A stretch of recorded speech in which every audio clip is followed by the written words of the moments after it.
కొంచెం ఉప్పు వేస్తున్నాము మన టేస్ట్ ఇస్తాం కదా.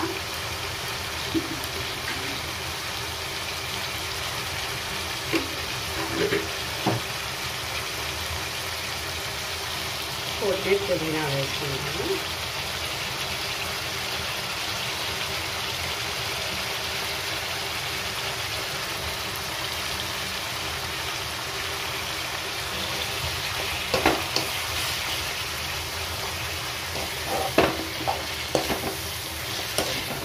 మంచిగా కలిపి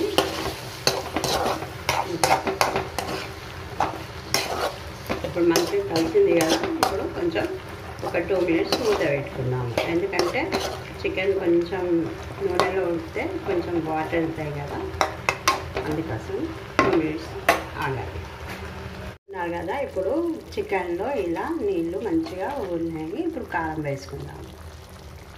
మన టేస్ట్కి సరిపడా కారం వేసుకుందాం.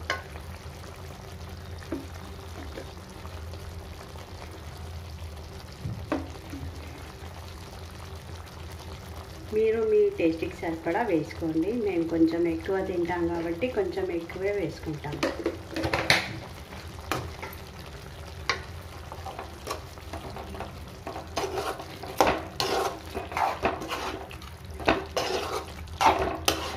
ఇంకో 5 minutes పెడితే చికెన్ కూడా రెడీ అయిపోయింది.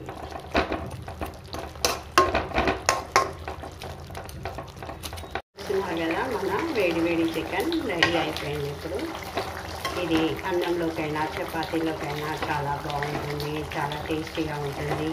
మీరు కూడా ఒకసారి ట్రై చేయండి. మా ఛానల్ను సబ్స్క్రైబ్ చేయండి, షేర్ చేయండి, లైక్ చేయండి. Thanks for watching.